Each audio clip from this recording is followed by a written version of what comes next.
A shocking moment unfolds on a busy street as a racist cop handcuffs a calm black woman, leaving bystanders in stunned silence. With one swift move, the officer thinks he's doing his duty, but the truth is far from what he expects.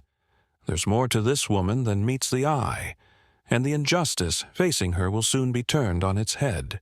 You won't believe the truth that's about to come to light. Imagine watching this in real time, seeing the officer's disbelief as her true identity is revealed. Stay tuned as the exciting mystery unfolds right before your eyes. Before we move forward, comment below where you're watching from, and don't forget to subscribe for more stories that will surprise you.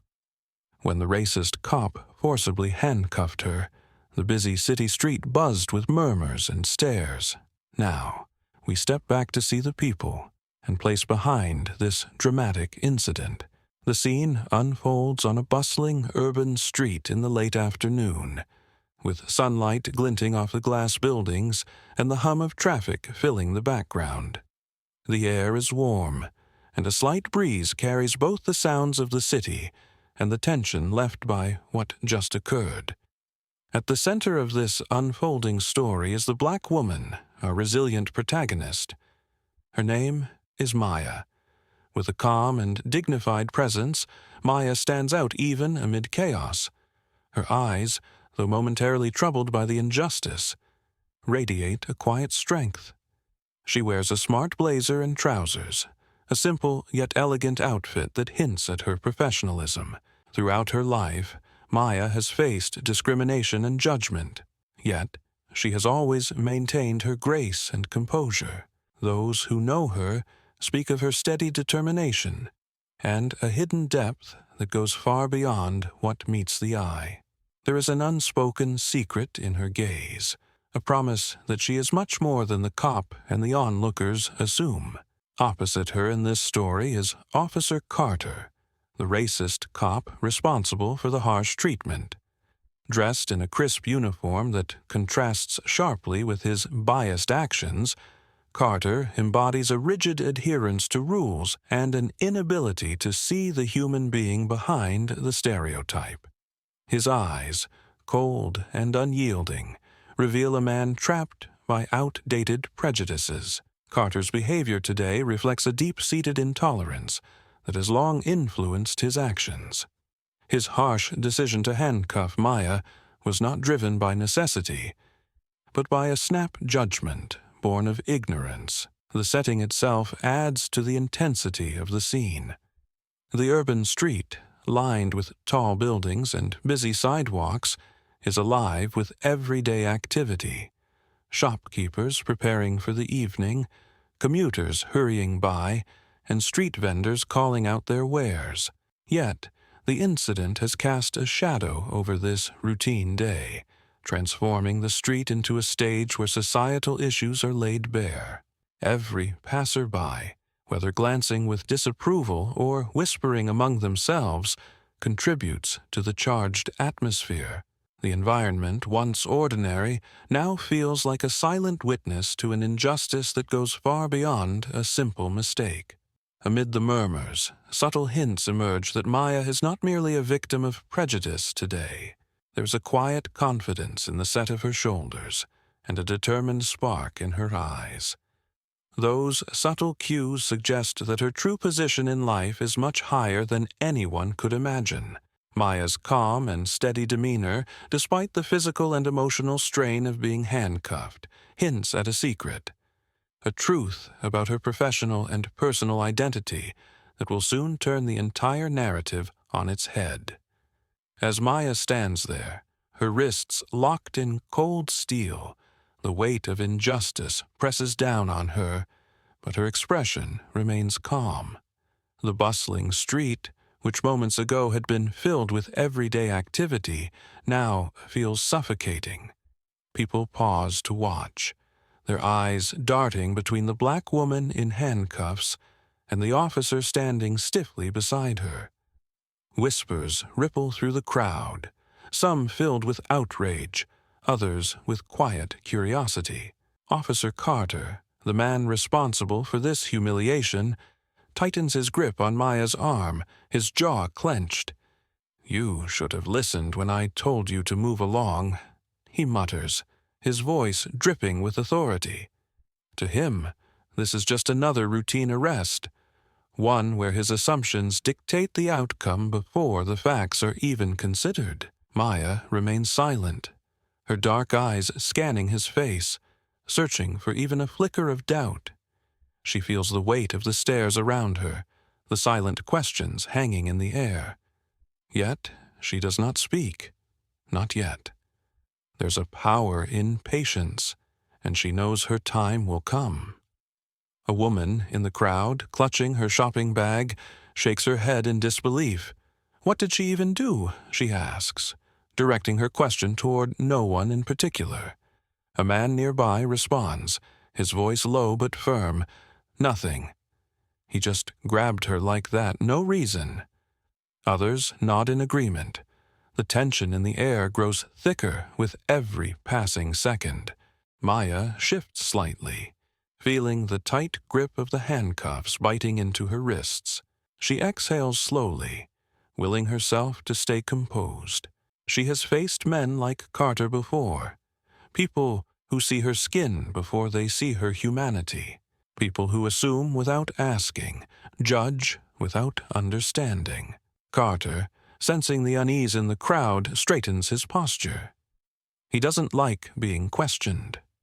"This is none of your concern," he snaps at the onlookers. She was interfering with a police matter. The excuse feels weak, even as he says it, but his pride won't let him back down. The murmurs among the spectators grow louder. Some take out their phones, recording the scene. A young man shakes his head. "This isn't right," he mutters, and his words, though quiet, carry weight.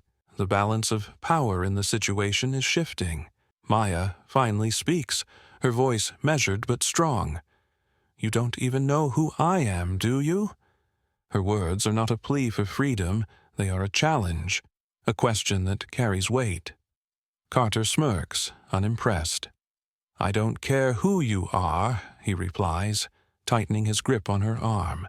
"You don't belong here." A flicker of something, maybe doubt, crosses his face as Maya lets his words hang in the air. The crowd leans in, sensing that something is about to change.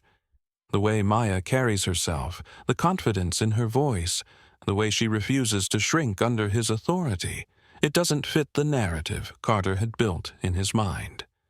For the first time, a crack appears in his certainty. His grip on her arm loosens slightly. "What are you trying to say?" he asks, his voice losing a fraction of its edge. Maya meets his gaze without fear. "I'm saying," she replies slowly, deliberately, "that you just made the biggest mistake of your career." The street falls silent. The tension has reached its peak. The crowd, the cameras, even Carter himself, everyone is waiting for the moment when the truth will finally be revealed. The street falls into an eerie silence. The weight of Maya's words, "You just made the biggest mistake of your career," hangs heavy in the air. Officer Carter's smirk falters for the first time. He shifts uncomfortably, his grip on Maya's arm tightening, not in control, but in uncertainty. The crowd leans in, their curiosity and frustration now turning into anticipation. Carter scoffs, trying to mask his unease. "Is that so?" he mutters, his voice carrying an edge of defiance. "And why is that? You think you're above the law?" Maya doesn't flinch. Her posture remains strong, her composure unshaken. "No," she says, her voice steady and commanding, "but I do believe in justice, something you clearly don't understand." The murmurs among the crowd grow louder. Some passengers standing by the bus stop, people from nearby shops. More and more eyes turn toward the unfolding scene. The power dynamic, once firmly in Carter's hands, is shifting. A voice from the crowd suddenly speaks up. "Let her go, man. This doesn't look right." Others nod in agreement. their frustration growing. Someone is recording everything on their phone, zooming in on Maya's calm but defiant expression. Carter's jaw clenches. His authority is slipping, and he knows it. His instincts tell him to double down, to exert his dominance. But for the first time, doubt creeps into his mind. Who is this woman? Why isn't she begging or resisting like he expected? "I don't care what you say," Carter hisses. "I followed protocol. You resisted an order. That's enough for me." Maya raises an eyebrow. "Protocol," she repeats, her voice laced with quiet disbelief. "Is that what you're calling racial profiling now?" Carter stiffens. The word racial profiling sends a fresh wave of murmurs through the crowd. His pride is now at war with reality. He can't back down, but he's quickly losing control. Then, Maya makes her move. With deliberate slowness, she shifts her bound wrists forward and looks Carter dead in the eye. "Do yourself a favor," she says. "Call your superior." Carter hesitates, caught off guard by her confidence. He scoffs again, but this time it lacks conviction. "Why would I do that?" Maya tilts her head slightly, a knowing glint in her eye. "Because when you do, you'll realize exactly who you just handcuffed." A ripple of energy runs through the crowd. Even those who were merely passing by stop to watch, sensing that something major is about to happen. Carter's expression darkens, but deep down, uncertainty grips him. He doesn't want to show weakness, but something about Maya's presence makes him uneasy. Reluctantly, he reaches for his radio. "This is Officer Carter. I need verification on a detainee," he says, his voice still holding on to the last shreds of his authority. The response is almost immediate. A voice crackles through the radio, but this time, it isn't the routine dispatch reply.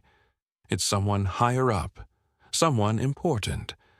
"Officer Carter, stand down immediately." The entire street goes still. Carter blinks, his face draining of color. "What?" he breathes, suddenly feeling the eyes of the crowd burning into him. The voice on the radio continues, firm and clear. "Release her. Do not say another word.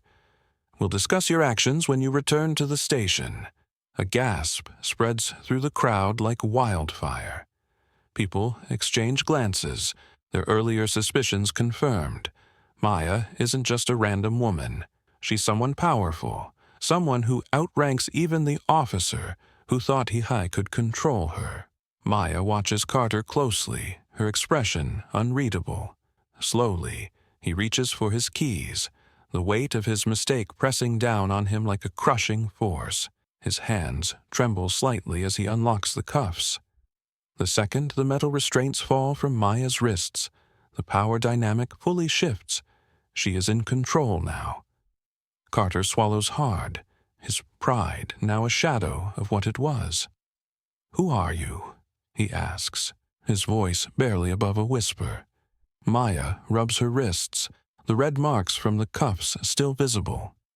Then she meets his gaze with a calm authority that leaves no room for doubt. "I'm your superior, Deputy Commissioner Maya Reynolds." A collective gasp echoes through the crowd. Carter's eyes widen, his entire body freezing in place as reality crashes down on him. The Deputy Commissioner. He had just handcuffed one of the highest-ranking law enforcement officials in the city, someone with the power to end his career with a single phone call. The color drains from Carter's face. He stumbles over his words, struggling to form an excuse.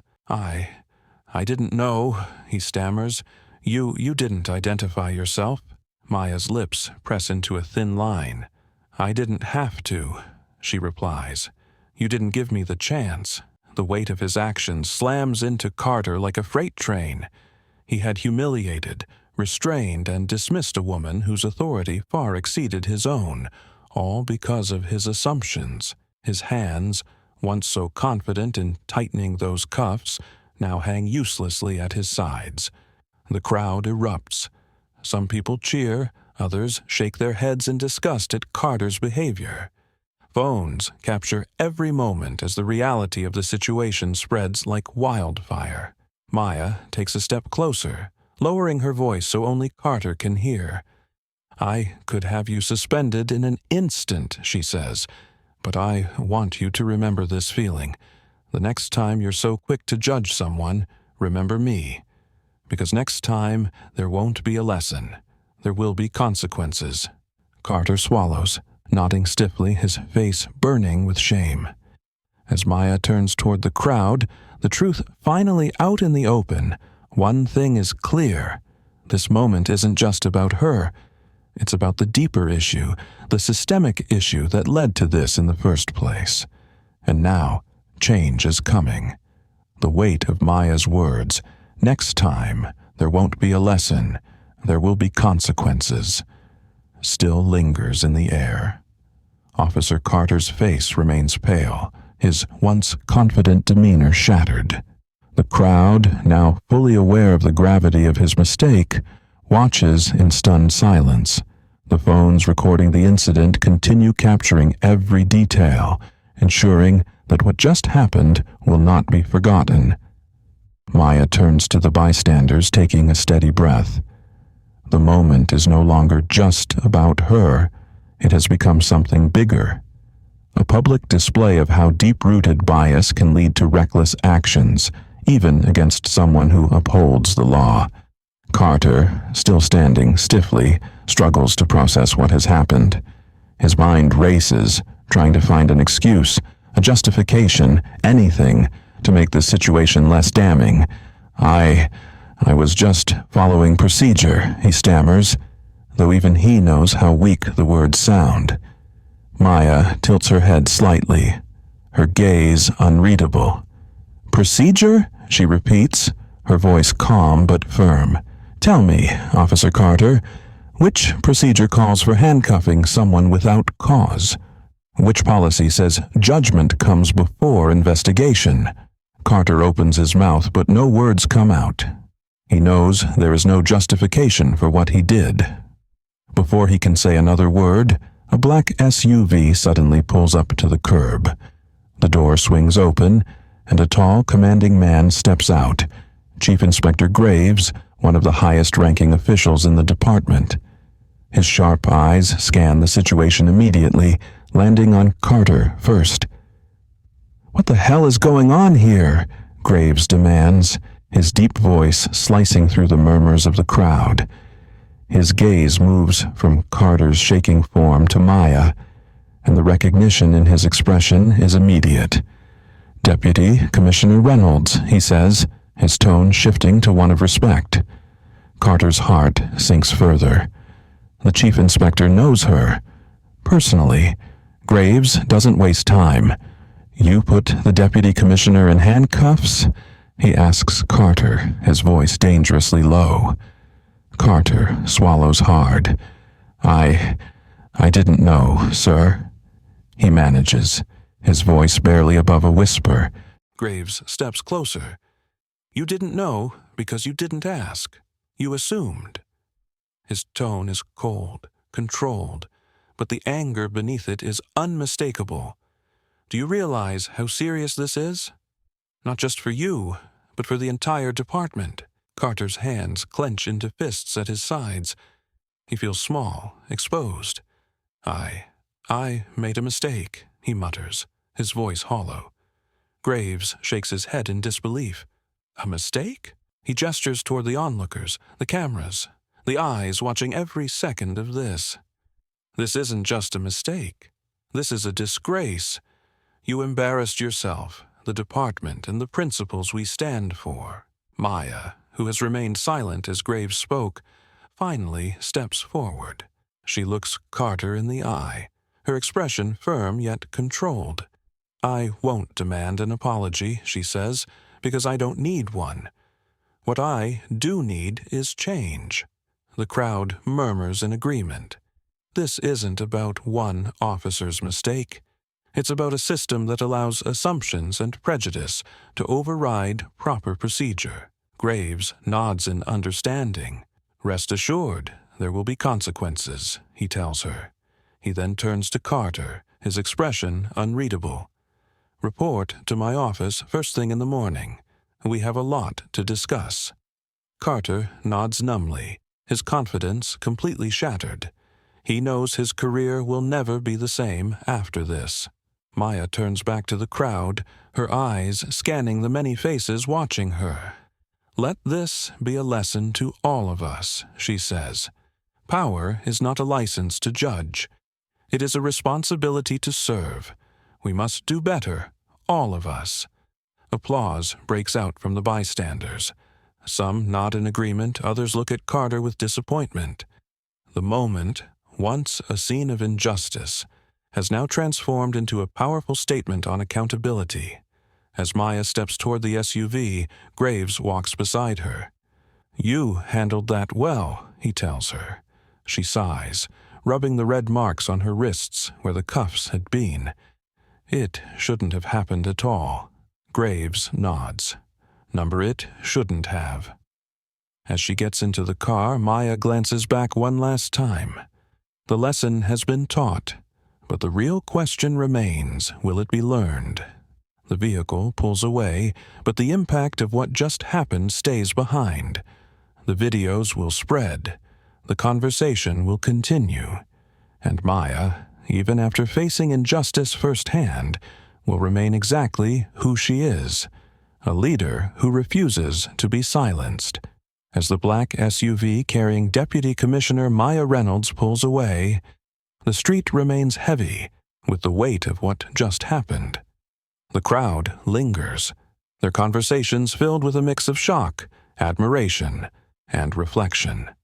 The injustice they had just witnessed had transformed into a powerful moment of truth, one that would be impossible to ignore. Officer Carter, still standing at the scene, feels the full weight of his actions sinking in. His hands remain clenched at his sides, his breath uneven. The chief inspector's words replay in his mind. This isn't just a mistake. This is a disgrace. The disappointment on Graves' face, the unwavering composure of Maya, and the stares from the onlookers all serve as a painful reminder of what he has done. For the first time in his career, Carter questions himself, not just his actions, but his entire perspective. He had always believed he was simply doing his job, enforcing the rules as he was trained. But now, he realizes his training never accounted for the bias he carried within him. He had not followed protocol. He had followed assumptions. He had not sought justice. He had exerted control. And in doing so, he had humiliated someone who stood for everything the badge was supposed to represent. A few officers arrived to clear the scene, but the tension remains thick in the air. Some fellow officers look at Carter with disappointment, others with silent judgment. One of them, Officer Ramirez, steps beside him. "Man," he mutters, shaking his head, "you really screwed up." Carter exhales sharply but says nothing. He knows. Meanwhile, back at police headquarters, Maya Reynolds enters the chief inspector's office. Graves sits across from her, his expression unreadable. "How are you feeling?" he asks, glancing at the faint marks on her wrists. Maya lets out a small sigh, running a hand over her sleeve. "Angry," she admits, not just at Carter, but at the system that allows officers like him to act first and think later. Graves nods, leaning back in his chair. "We can't ignore this. If this gets buried, it'll send the message that what happened to you is acceptable." "It's not just about me," Maya replies, her voice firm. "This happens to people every day.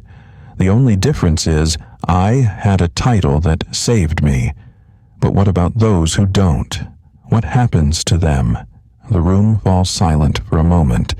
They both know the answer. Graves exhales, rubbing his temple. "What do you want to do about Carter?" Maya considers her words carefully. Fire him, and it's just another headline. A cop gets dismissed, and another one like him takes his place. But if we really want to change something, he needs to learn. Graves raises an eyebrow. You want to put him through training. I want him to face the reality of what he did, Maya clarifies. I want him to sit in rooms full of people who have experienced what I did. I want him to hear their stories. And if after that he still refuses to change, then you let him go. Graves nods slowly, considering her suggestion. I'll make it happen, he finally says. We'll mandate bias training for all officers, starting with him. Maya leans back, finally feeling a sense of progress. This wasn't just about one cop's mistake. It was about ensuring the system no longer allowed these mistakes to happen in the first place. Meanwhile, Carter sits in the locker room, staring at his reflection in the mirror. His uniform, once a source of pride, now feels heavier than ever. He had been warned. His actions had consequences. And now he was being sent for mandatory bias training. At first, he had wanted to fight it. He had wanted to argue that he wasn't a bad cop, that he didn't mean to be racist. But deep down, he knows it wasn't about intent. It was about impact. And the impact of what he did was undeniable. His pride stings, but something else lingers underneath, a chance to be better, to learn, to unlearn, a chance to become the kind of officer he once thought he already was. A week later, Carter finds himself sitting in a room full of people, black men and women who have faced racial profiling, wrongful arrests, and discrimination. He listens to their stories. He hears the pain in their voices, and for the first time he doesn't just see them, he understands them. It is a long road ahead. Change does not happen overnight. But Carter, once so blinded by his own authority, is finally learning. Back in her office, Maya receives an email from the chief inspector. The subject line reads, Officer Carter, Progress Report. She opens it, reading about how Carter has responded to the training so far. She isn't expecting a miracle. She isn't expecting him to suddenly become perfect. But if even one officer learns from this, if even one cop begins to think before they act, then maybe, just maybe, this fight was worth it. The lesson is clear. Real change doesn't come from punishment. It comes from understanding. And this was just the beginning. As Maya closes the email, a small sense of satisfaction settles in. The road to change is long, but this moment, this lesson, has created a ripple effect. One officer, one department, one community at a time, the truth is becoming impossible to ignore. The mistakes of the past cannot be undone, but the future can be shaped with the lessons learned today. Officer Carter, once blinded by his own authority, now sits in a training session, listening to real stories of injustice, stories that mirror his own actions. He doesn't just hear them, he feels them. He is beginning to understand that being a good cop isn't just about enforcing rules. It's about knowing when to step back and truly see the people he serves. His regret, once rooted in fear of punishment, is slowly transforming into a desire to do better. This story isn't just about one cop or one woman. It's about all of us.